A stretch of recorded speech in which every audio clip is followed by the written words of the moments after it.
Oi, turma! Tudo bem com esse primeiro ano aí? Todo mundo concentrado? Já pegaram o caderninho de Opa, Língua Portuguesa?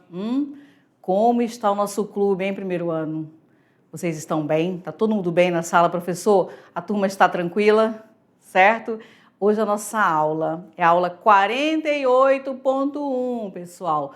Não é interpretação. O que nós temos? Já viram, né? Já fiquei aqui para vocês, olha, não dá para esconder. Hoje vamos falar sobre a nossa literatura. Sempre aquele conteúdo que você tem que se permitir. Por quê? Nós temos características, temos autores. O que aconteceu naquele tempo para que o barroco fosse tão forte? Primeiro em Portugal. Vamos falar em Portugal, depois teremos uma aula no Brasil, certo? Então, 48.1, o barroco em Portugal. Vamos aqui para a tela. Já pega o caderno de vocês aí. Vamos falar sobre as características do conceito, contexto histórico, autores e obras primeiro ano. Então, o barroco em Portugal, coloque aí no seu caderno a nossa literatura, certo?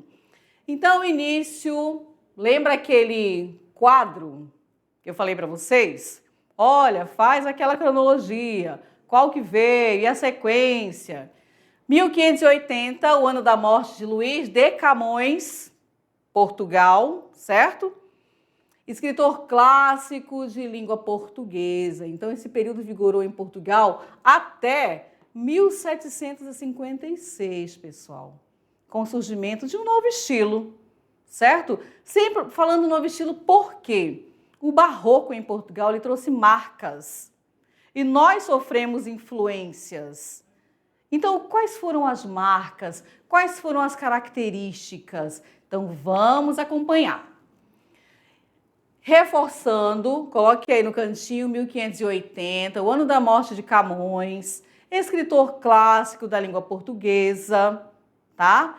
E aí esse modelo vigorou até 1756, com o surgimento de um novo estilo. Então, o barroco em Portugal teve fortes influências de quê? Humanismo renascentista, que por meio do antropocentrismo coloca o homem como centro de tudo. Olha aqui, só para a gente relembrar. Quando nós falamos em antropocentrismo, o que você vai lembrar? São aquelas palavrinhas que cada aula que foi colocada para você, olha, guarda esse termo, guarda esse autor, guarda essa palavra. Então nós temos o quê? O antropocentrismo, o homem sendo o centro de tudo, não é assim?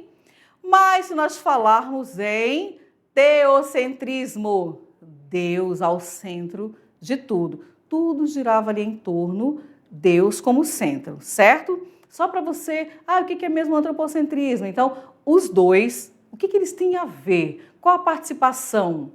Qual a informação que nós temos aqui no barroco português? Vamos lá, voltando aqui para a tela.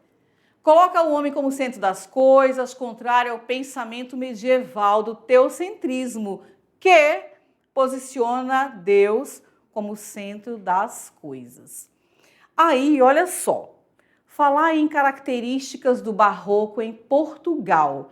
Nesse momento, vocês podem colocar, eu vou falando aqui, por exemplo, dualismo. Eu posso colocar o meu conceito. Então, o que é o dualismo falando em característica? O homem barroco era cheio de conflitos, pessoal, tá? Tentava equilibrar as forças contrárias presentes em sua vida. Bem, mal. Lembram lá das figuras de linguagem colocadas para vocês? Então, uma das características. Depois aqui a fugacidade. O que esse termo traz quando nós falamos em fugacidade? Na concepção barroca, a vida e tudo que perpassa por ela é instável, certo? Então, fugacidade, dualismo, características fortes do barroco em Portugal. Mas, e esse feísmo aqui? O que dá para a gente entender, hein?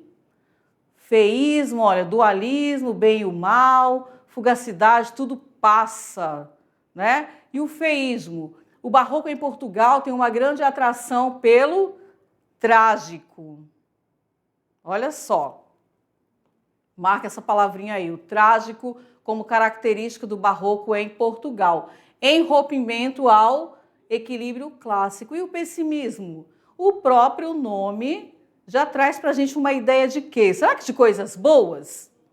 A noção de instabilidade da vida conduz frequentemente à ideia da morte. Então, gente, olha, marca aí, barroco em Portugal, dualismo, fugacidade, feísmo, pessimismo.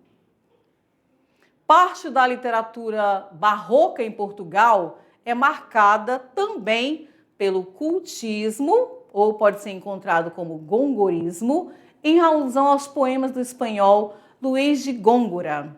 Esse conceito, pessoal, olha só, cultismo ou gongorismo, é caracterizado pelo quê? Quando vocês encontrarem essa palavra, você vai lembrar do jogo de palavras, que vai visar o quê? O rebuscamento e a ornamentação do texto. Todos eles trabalhados aqui dentro do texto, tá? Cultismo. Então vejam que são muitas palavras que você precisa buscar o significado. O que ela traz para a gente? O jogo de palavras. Então, cultismo ou também encontrado como gongorismo. Os textos possuem uma linguagem, olha aqui, culta, que vocês já sabem que é aquela linguagem mais trabalhada na formalidade e carregados de figuras de linguagem. E também eram utilizadas figuras de sintaxe, como trocadilhos, os hipérbatos e dubiedades. Então aqui, marquem o cultismo, formalidade, uma linguagem mais culta, as figuras de linguagem. A outra face da literatura é o conceptismo. O que esse conceptismo vai trabalhar? Sempre lembrando que nós estamos falando aqui do barroco em Portugal, certo? Então, o conceptismo ele vai trabalhar, pessoal, o jogo de ideias ou conceitos baseados em argumentos lógicos. Ele vai tentar convencer através ali das ideias impostas, certo? Aqui nós temos um texto conceptista. Então, se conceptismo é o quê? Aquele jogo de ideias, vamos ver se eu encontro ali na leitura. Para um homem se ver a si mesmo, são necessárias 3 coisas: olhos, espelho e luz. Se tem espelho e é cego, não se pode ver por falta de olhos. Se tem espelhos e olhos e é de noite, não se pode ver por falta de luz. Logo, há Mr. Luz, há Mr. Espelho e há Mr. Olhos. Padre Antônio Vieira. Olha aí, né, essa forma mais conceptista de passar uma mensagem. Então aqui, olha só, o homem retratado pelo barroco. Então como é que é esse homem? Falando aqui do barroco, é um ser, marquem aí no material de vocês, angustiado, dividido entre santos católicos e santos pagãos, entre a matéria e o espírito, o pecado e o perdão. Então, olha só, falar em barroco é falar do conflito. O homem ele vai estar sempre em conflito, ele não tem certeza, ele está sempre com aquela será? Sabe aquele conflito? Ele é um homem conflituoso. O que traz para a gente essa ideia? E quando falamos em marcas do barroco, quais as características que você já pode aí colocar? O bem e o mal, o apego, a vontade pelo trágico, pela morte. Então, são características do barroco. Vão pontuando. Por que eu falo com essa ênfase? Porque nós vamos encontrar outras escolas que falam, opa, por que isso se eu posso fazer diferente? Entendeu? E é importante você ter marcado todas essas características, certo? Vamos voltar aqui para a tela. Essa nossa literatura é assim, gente, cheia de novidades. Os textos literários refletem esses 2 pontos. um tanto rebuscados, olha aqui, extravagantes, valorizando os detalhes em um interrupto jogo de contrastes. E aqui entram as figuras de linguagem, tá? O jogo de palavras, olha aí. E figuras de linguagem, que nós vimos como a metáfora, a antítese. Lembram? Quente, frio, bom, ruim. A hipérbole, aquele exagero, alegoria e inversões. A linguagem barroca. Aqui nós temos o Padre Antônio Vieira. A linguagem, ela retrata o quê? Falamos em linguagem no barroco, você vai automaticamente lembrar da inquietação. Nada tá bom, falta alguma coisa. O que falta? É a pergunta que eu faço, né? Aquela inquietude, a inconformidade do homem e o seu conflito do corpo e da alma. Suas obras sermões escritas em estilo conceptista. E aí nós temos aqui um trecho. Vós, diz Cristo, Senhor nosso, falando com os pregadores, sois o sal da terra. E chama-lhe sal da terra porque quer que façam na terra o que faz o sal.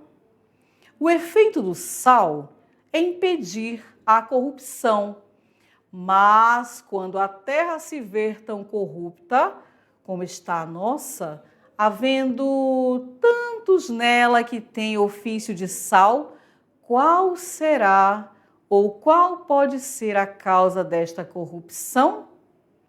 Enfim, que havemos de pregar hoje aos peixes. Então, olha a reflexão. Como é que você encontra essa inquietude, essa busca? Então, marquem bem a linguagem do barroco, tá? Vamos conhecer os autores, olha só. A literatura, ela nos permite viajar. Vocês concordam comigo ou não? Vamos lá. Tem que ser uma conversa mais assim, olho no olho, eu com vocês aqui. O que vocês estão achando dessa movimentação quando eu falo em literatura? Digam aí.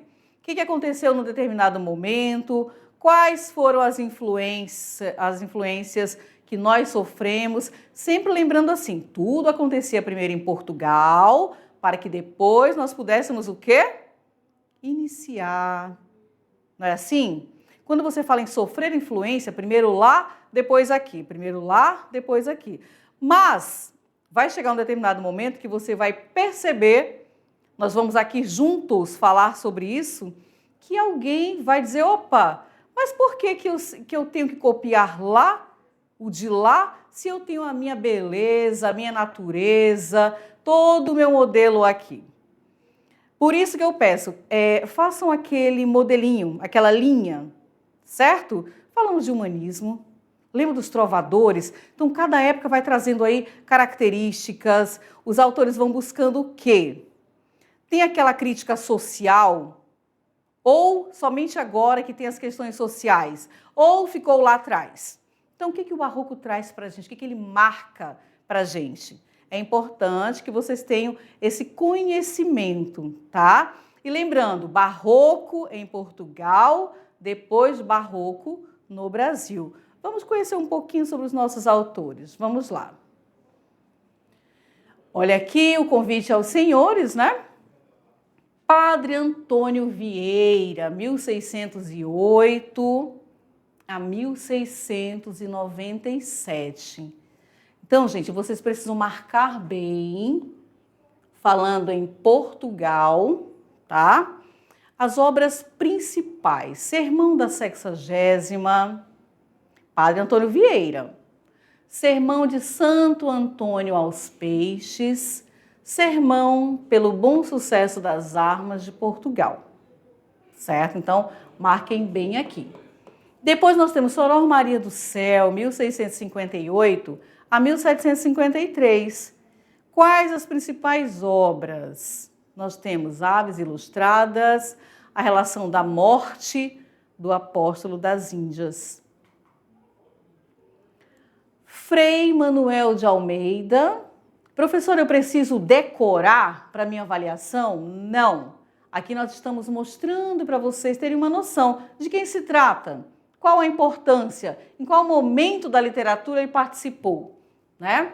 Frei Manuel de Almeida, 1580-1646, sermões e cartas missionárias. Aqui o nosso Gregório de Matos, ele aparece, mas ele é o nosso representante, tá? Olha só, no Brasil, mas com influência portuguesa. Só para deixar esse detalhe aqui para vocês. Nós vamos falar muito de Gregório no nosso barroco aqui, tá? Barroco no Brasil. Embora brasileiro, é importante mencionar que a sua produção reflete os ideais barrocos que também vigoravam em Portugal. E temos como obra, né, aqui, as principais obras sátiras, poesia religiosa e amorosa. Olha só, dando um pouquinho aqui sobre Gregório, que nós vamos ainda falar sobre ele, não nesse momento de Portugal, mas no Brasil, quando falamos ali satírico, o que você vai lembrar? Quando eu falo assim, sátira, o que ele traz? Qual a ideia que ele vai trazer para a gente? Você lembra, né? Da ironia, do sarcasmo, aquela coisa assim, quer mandar uma mensagem, mas não diz, ou então já diz direto. Então, marquem bem aí, Gregório de Matos, para futuramente, quando eu perguntar, pessoal, quem foi Gregório? Você já vai saber, no nosso Brasil. Aqui só para dar uma palhinha para vocês, ok? Vamos voltar para a tela. E o barroco na arquitetura, o que nós temos? Com a reforma protestante, aqui você vai lembrar das suas aulas de história também, não tem como separar, pessoal, a literatura da nossa história, tá bom? Então, com a reforma protestante de Martinho Lutero, a Igreja Católica perdeu vários fiéis na Europa. Falando da arquitetura barroca, que foi um dos elementos da Contra-Reforma criada pela Igreja, a fim de quê? Quem lembra aí?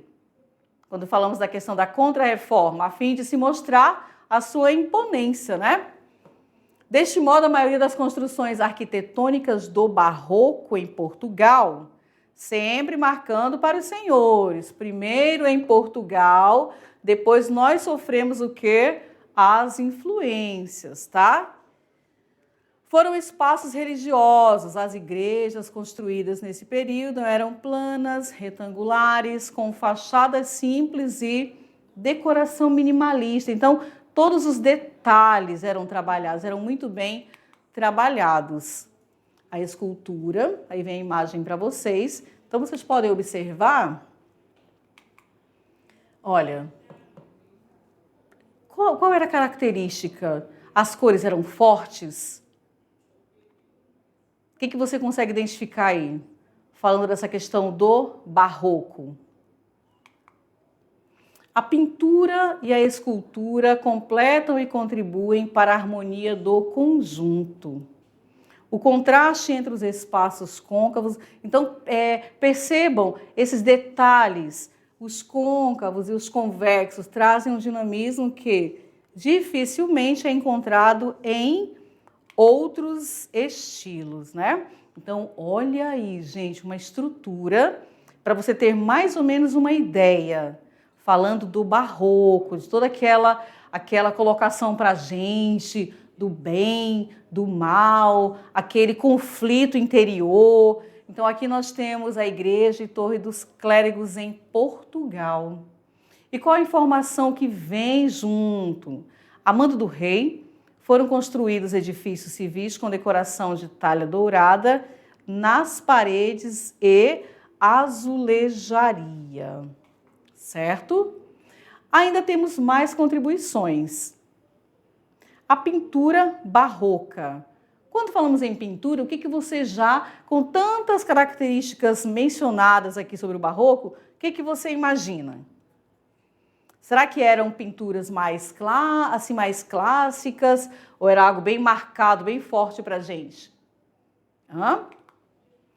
Toda a expressão artística do barroco em Portugal sofreu, olha aí, interferência da Igreja Católica. Então, a primeira fase da pintura barroca, a proto-barroca, teve grandes influências do tenebrismo espanhol. Certo? Professora, mas eu tenho que... Não, gente, olha, é importante assim, são várias palavras, são vários termos, você não precisa, aquela ideia de decorar, não, é você compreender. Então, o que marcou? Quando eu falo em barroco, o que precisa ficar firme para você? Você vai lembrar das figuras de linguagem. E aí, falando em figuras de linguagem, o que você lembra? Se eu colocar aqui, pessoal, a questão da hipérbole, do exagero. Lembra que nós sempre trouxemos assim, olha, estou morrendo de fome, estou aqui morrendo de sede. Aquela hipérbole, aquele exagero. Então, o exagero é uma característica do barroco. Se nós estamos falando em pintura, essa parte mais da arquitetura, a pintura, o que você imagina? Então, é uma busca também que você começa a refletir. Se a gente coloca uma característica e eu falo do exagero, eu já posso imaginar o quê? Aquelas obras monumentais, percebe? Então, nós vamos fazendo ali juntando é como se fosse um quebra-cabeça. Casando quem? As características, as marcas, por que aconteceu, qual era o homem, o papel do homem dentro do barroco, como ele se sentia. Será que ele era firme no seu posicionamento? Ou ele ficava entre, não sei, o conflito interior, tá bom? Vamos voltar aqui para a tela. Já a segunda fase do barroco, propriamente dito, buscava novas fontes de inspiração. Então, olha só, nós temos aqui frases de Padre Antônio Vieira.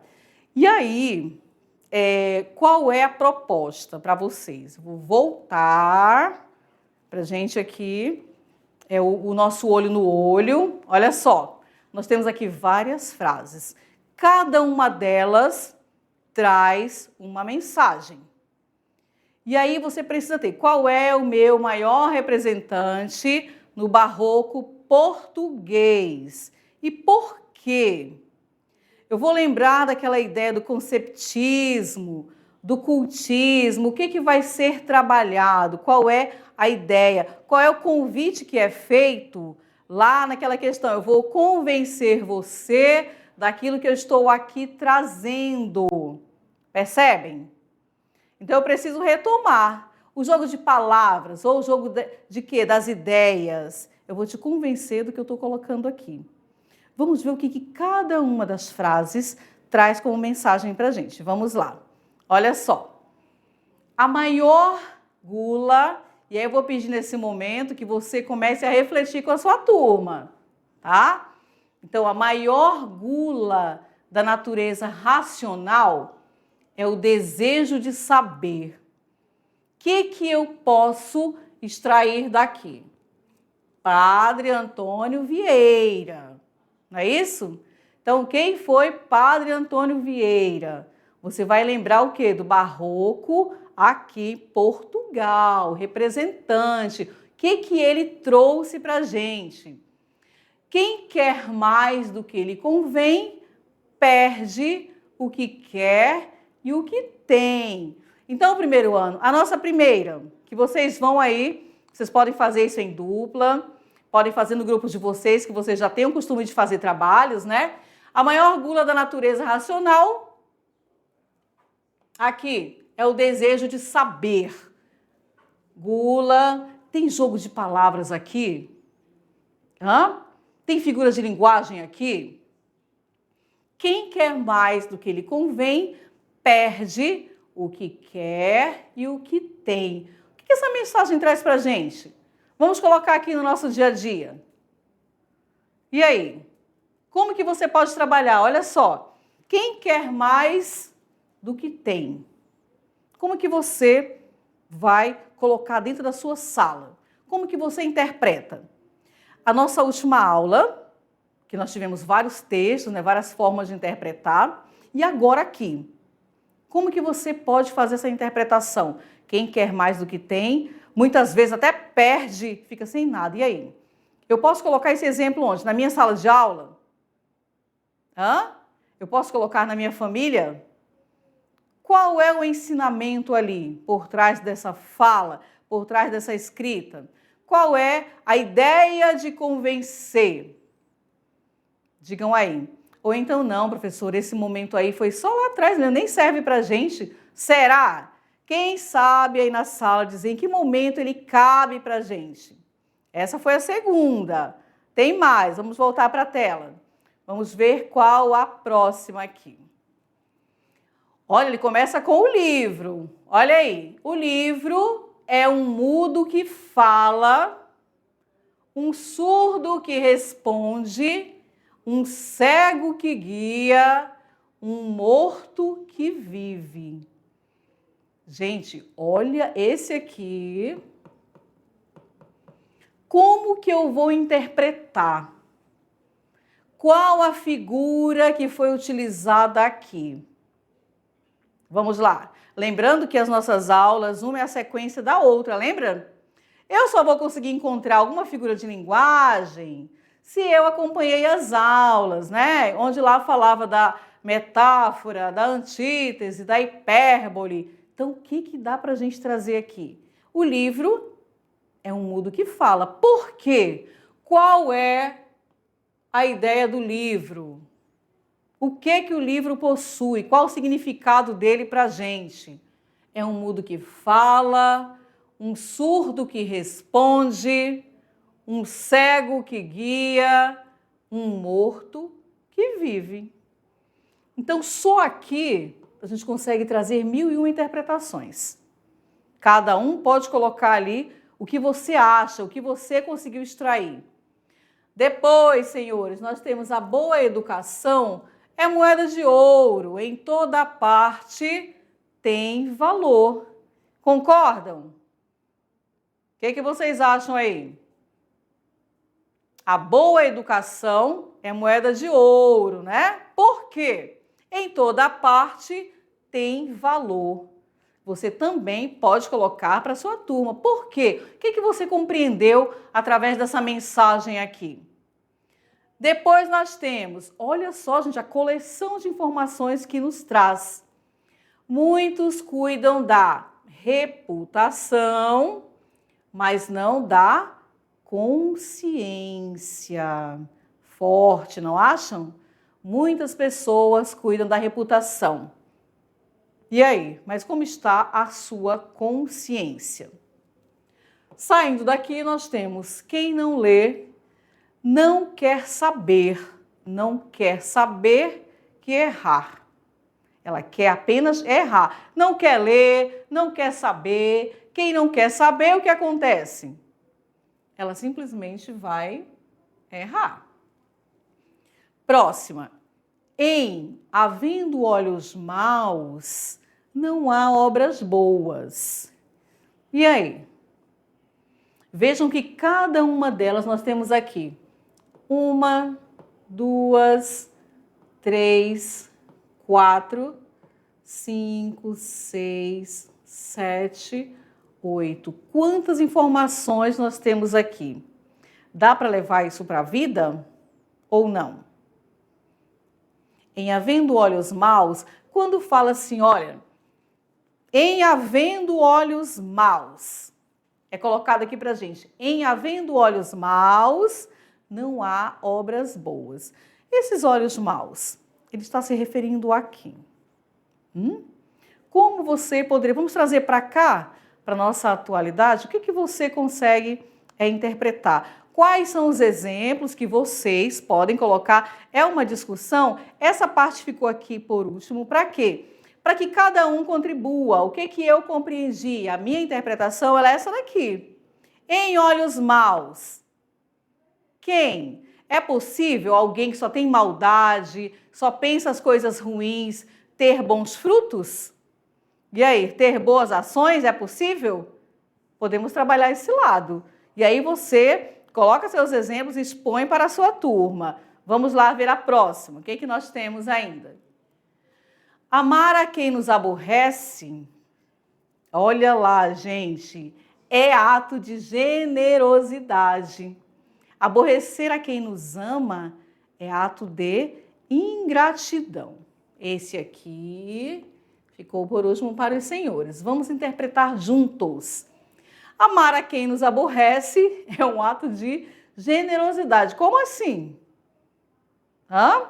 Alguém vai lá, me faz raiva, apronta comigo e eu vou amar. Como é que é isso aí? Como é que você vê esse sentimento? Depois, aborrecer a quem nos ama é um ato de ingratidão. Padre Antônio Vieira trouxe aqui muitas informações para a gente. O que vocês acharam? Cada uma delas tem uma explicação, não tem? E você pode utilizá-la. Então, o barroco em Portugal. O que ficou marcado aí para você? Vamos lá. Vocês podem comentar, claro, vocês. Cada um vai dizer, João, qual foi a sua principal característica aí compreendida pelo barroco? Vamos lá, o feísmo, aquela paixão, aquele gosto pelo que é trágico, a morte. E aí? E as figuras de linguagem, quando nós falamos sobre a hipérbole, sobre a antítese, aquele jogo lá, o bem e o mal, qual era a postura do homem? O homem barroco, ele vivia em eterno conflito, não sabia o porquê, a origem daquela, vamos falar assim, aquela angústia. Não tinha resposta para nada, pessoal. Então, todas essas são características do barroco em Portugal. Lembrando que nós vamos falar ainda, e aí Gregório de Matos foi colocado aqui para vocês também, que é o nosso, tá? É o nosso representante no Brasil, mas ele teve o quê? Uma participação, influência. Ele trabalhava o quê? Mais a sátira. E aí, quando eu falo em sátira, automaticamente você vai lembrar de quê? Das ironias, dos recados à sociedade. Ele não queria nem saber se estava agradando ou não, mandava o seu recado, certo? Conseguiram fazer o quadro de vocês? Essa é a minha pergunta. Estão acompanhando aí? Quando eu trago aqui a literatura, barroco em Portugal, depois teremos o quê?